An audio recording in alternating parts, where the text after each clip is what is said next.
Je suis noir et fier de l'être. Bonjour et bienvenue sur Africa Light. Je suis John Bapou et nous allons ensemble aborder une thématique délicate. Bien avant d'entrer dans le vif du sujet, je vous invite à souscrire à cette chaîne. Nous allons, après cette vidéo, aborder ensemble une série de 7 vidéos sur le domaine de l'Internet en Afrique. Comment allons-nous aborder cela? Nous allons, par petites tranches, évoquer avec vous les différentes phases qui nous permettront d'avoir un travail sur Internet de qualité. Pour revenir à la vidéo, je vous invite à liker, à partager et surtout à vous abonner à cette chaîne car de nombreuses surprises arrivent et surtout, il y va de notre avenir. Oui, sans prétention aucune, notre avenir est en jeu. Qu'allons-nous présenter à nos enfants? Comment allons-nous nous justifier par rapport aux générations à venir si nous laissons notre image être dirigée, orientée par d'autres? Que proposons-nous? Je ne vais pas entrer dans un autre débat. Simplement, la vidéo d'aujourd'hui s'intitule « Ces frères qui ont honte de leurs ». Oui, ces frères qui ont honte de leurs. On les rencontre partout. D'abord ici chez nous-mêmes au Cameroun. On les rencontre partout. En Afrique, en Asie, en Océanie, en Amérique, en Inde, Australie, en Europe, en Amérique, dans les îles. On les rencontre partout. Ils sont de partout. Bonjour mon frère. Mais aujourd'hui, je vais circonscrire le débat à une question plus délicate. Celle des minorités ethniques au Maghreb, en Inde, en Asie, à l'instar des Sidis, des Yougous et autres ethnies qui sont discriminées à travers le monde, des Indiens d'Amazonie et autres. Sans entrer dans trop de détails, il s'agit déjà de se poser la question de savoir d'où viennent même ces ethnies. Qu'est-ce qui a poussé ces gens, ces frères, à quitter le continent pour se retrouver à des milliers de kilomètres? Oui. En un, nous allons aborder la question de la genèse de ces migrations ethniques. Oui, sans être un spécialiste en la matière, sans être anthropologue, je renvoie le débat à d'autres éminences, tels le professeur Kovi Gomez et tous ces autres chercheurs qui ont fait des recherches dans le domaine. Toutefois, je sais, à mon niveau, que ces migrations ont commencé.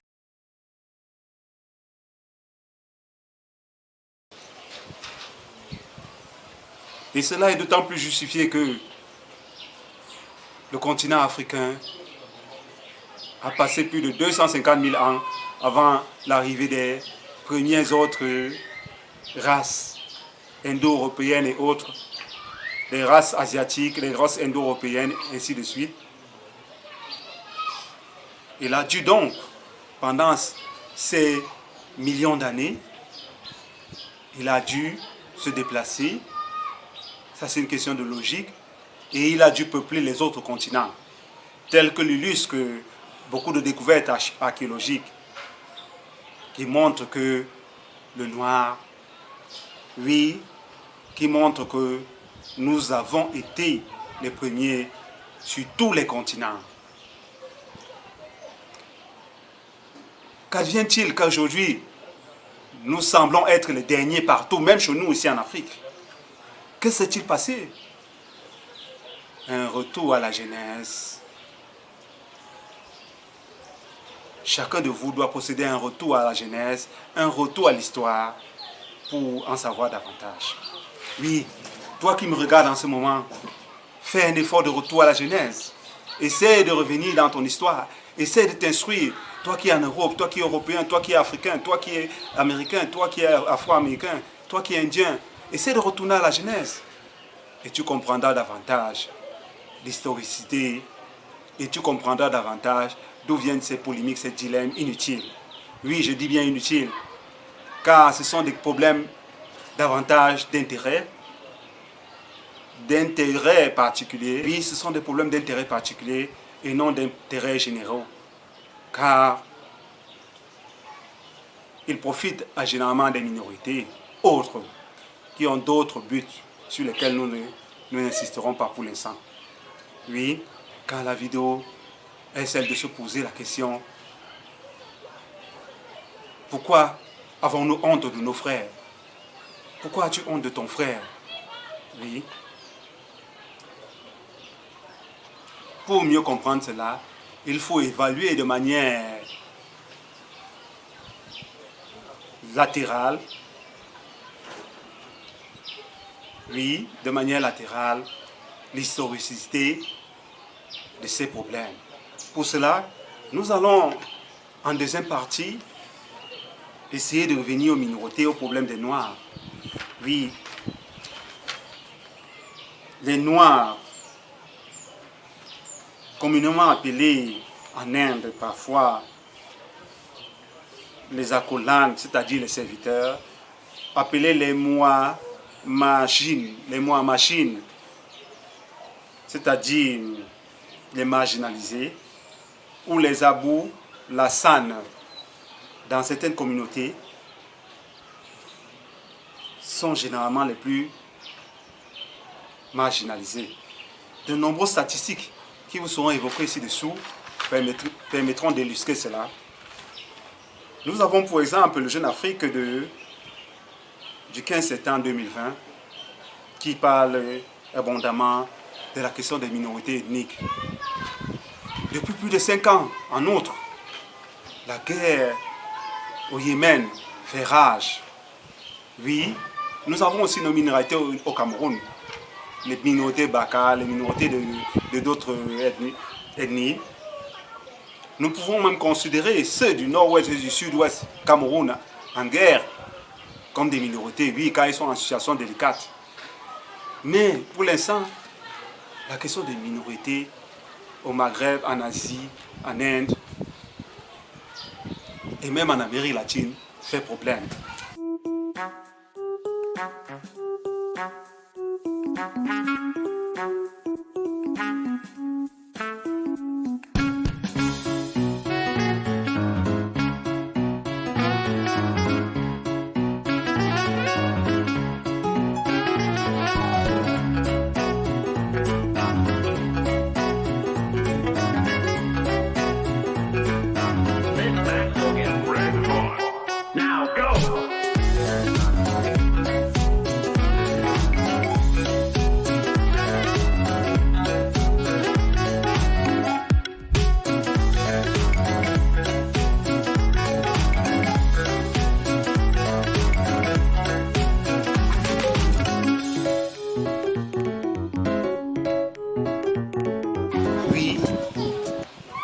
Comme je disais tantôt par rapport au Yugo, au Yémen, quelle est la situation de nos frères noirs dans ces pays? Pendant plus de 5 ans, ils sont martyrisés, chassés par-ci, par-là, des guerres de religion, des guerres d'ethnicité. Mais, au fait, comment ces premiers habitants de ces continents sont-ils devenus les plus discriminés?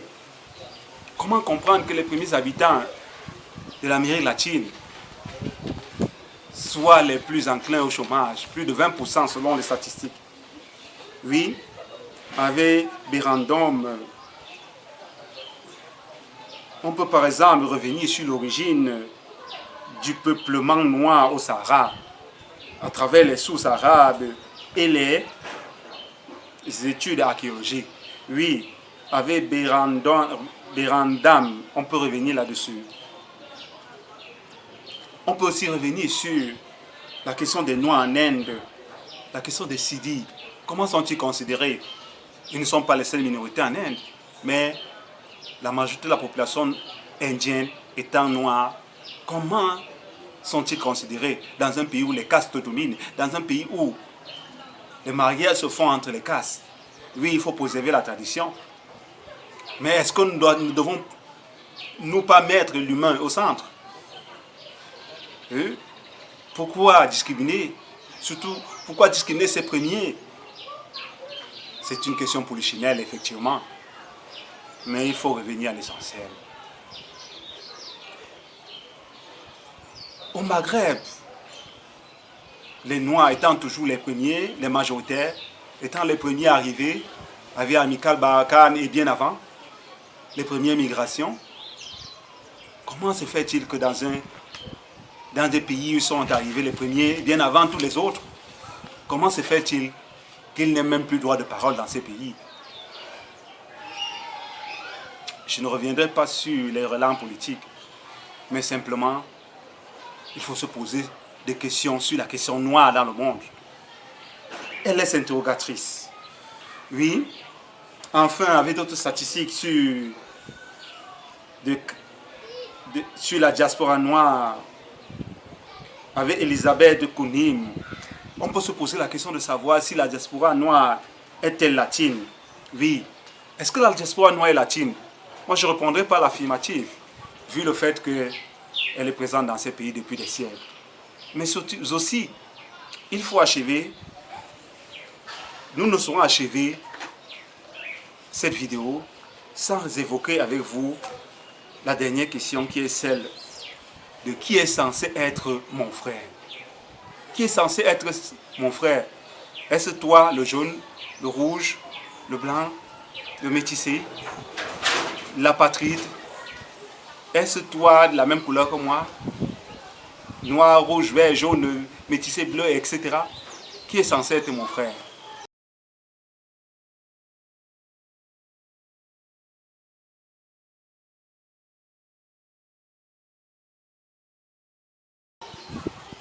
Je vous laisse le soin de répondre à cette question. Mais simplement, j'aimerais vous dire que, à mon sens, mon frère, c'est l'autre. Qu'importe sa couleur.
Liberty, and we gotta free to our liberty.